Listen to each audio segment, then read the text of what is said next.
Hey everybody, welcome to You've Been Schooled. I'm Bo Mizuguchi. I'm Ryan Buzion. Tonight we're going to be discussing the NBA MVP. Now that the season is starting to wind down, we have enough information to really dive into it. I personally believe, hands down, Steph Curry, he's got this thing. I have to disagree. I think it's James Harden. Why? Well, all you have to do is look at the stats and the supporting cast. First of all, we'll give your Steph Curry that he is first in the West, but James Harden is averaging almost nearly 4 points more per game, almost as many assists per game, more rebounds per game. But the award is called Most Valuable Player, correct?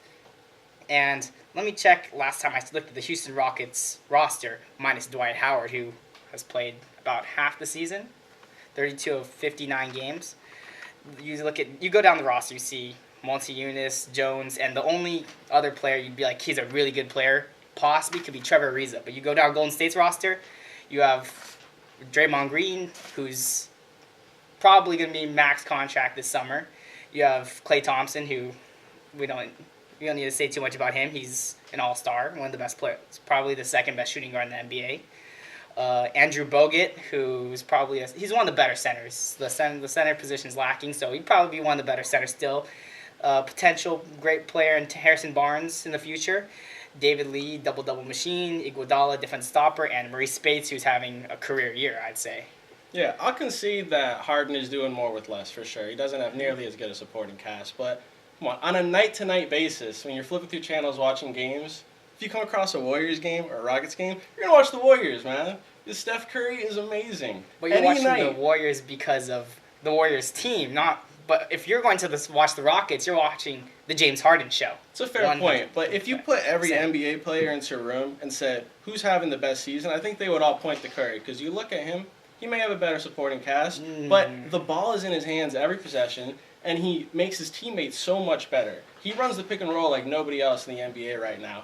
They cannot guard him unless they double team him, and that just opens up everything else for everyone on the Warriors. He is the engine that makes that team go, and for them to be whatever they are right now, like 2 games up in the Western Conference, an amazingly deep conference, setting themselves up for the postseason, you got to give it to Curry. But at the same time, Curry has, like I said, Klay Thompson, but why haven't we heard about Dwight Howard all season long, that he's been out? Did everyone know that he was out half the season? Why is no one talking about this? Because no one's missing him. Dwight Howard sucks anyway. All right, thank you for watching.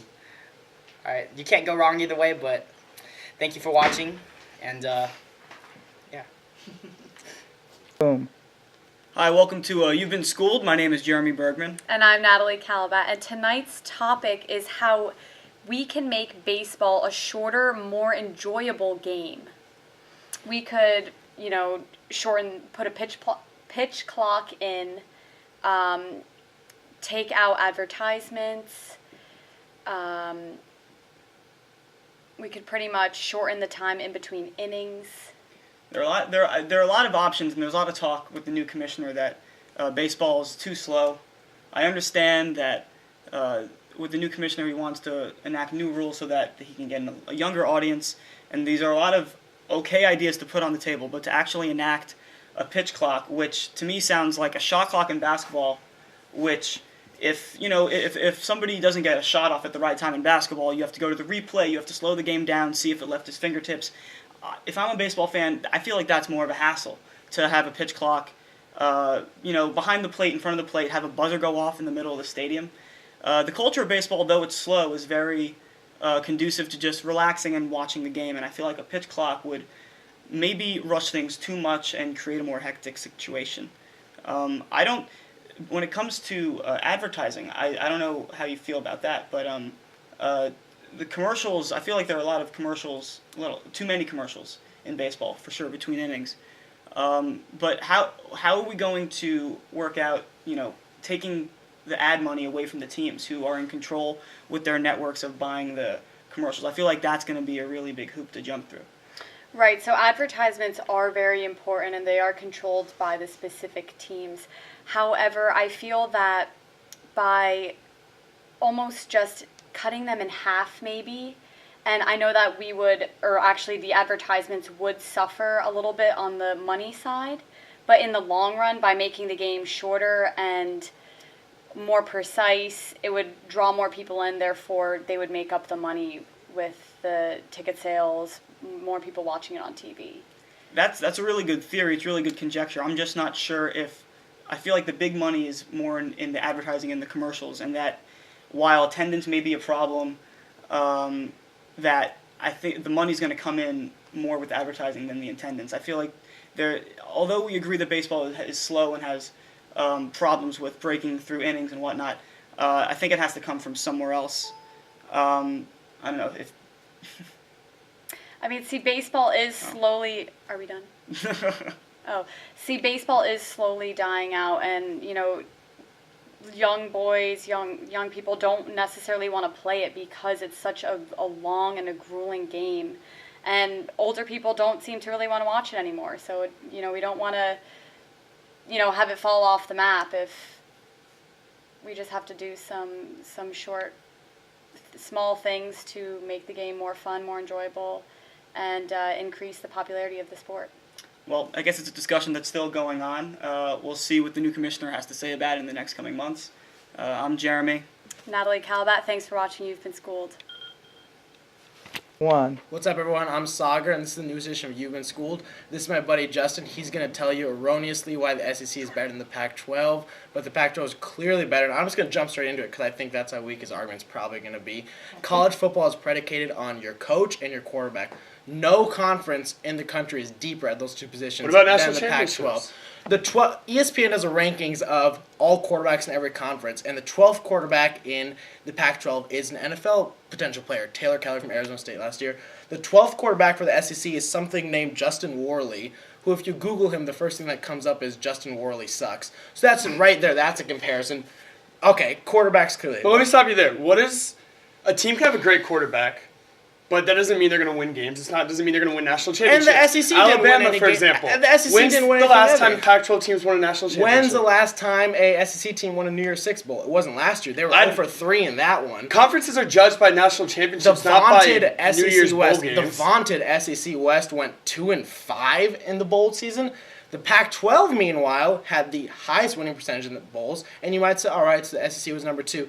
They were behind something called the Conference USA, so I guess Alabama couldn't compete with Memphis apparently. So it's not What gives that argument? Alabama would crush Memphis head-to-head. Well, we're talking about the total conference, and the SEC overall did poorly and is a poor conference in the Pac-12. Let's talk about coaches for a second right now, too. The Pac-12 has 10 of its 12 coaches. And how many of them have won a national championship? 10 of its 12 coaches. How many of those coaches have won a national championship? 10 games in a season as a collegiate head coach. The SEC has less than half. I think it's less than a quarter even. They basically have, everyone in the SEC. They have four You coaches right now that have want to go on and national on championships. about how Nick Saban did this and that. Nick Let's Saban, ignore Les Nick Miles, Saban. Steve Let's Spurrier. ignore Steve Spurrier, for the record, just started a Twitter account and couldn't even get at USC correct. He actually tweeted he's an at old the guy. Trojans and not He's the an old Gamecocks. guy. What is So that? What is that's your tweeting top? That's your football? top. That's your number He wins three. national championships. Number 3 coach in the nation right now. Sarkisian, something Rich Rod, something David Shaw. None of them can SEC do. is completely a bias machine, and this isn't an ESPN show, so we don't have to give them their credence because they haven't done anything recently. What have you done? What is the for me Pac-12 lately? though? What have Give you me done that. What is for the me lately? Pac-12 The done? Pac-12 was a superior team when competing on the field. Obviously, these made up. I understand those made up ESPN rankings. They're really important for teams these days. No, And no the one's talking SEC about the ESPN dominates rankings. them. We're talking about They have 8 crystal teams in the balls. top Who has 25. more They crystal probably- balls? If they had 20 in their teams, locker all room? 20 of them would be in the top 25. And Alabama does have a couple crystal balls, as you would like to say. As Florida, as LSU. Way the back in the Pac-12's day. won one BCS national championship. The SEC has won 8. All right. You know what? The Pac-12, and that was USC. This is all we have It's for today. vacated, by Just the way. Google Justin Worley. Google Justin Worley. and then The you'll see. SEC rules, and you've been schooled.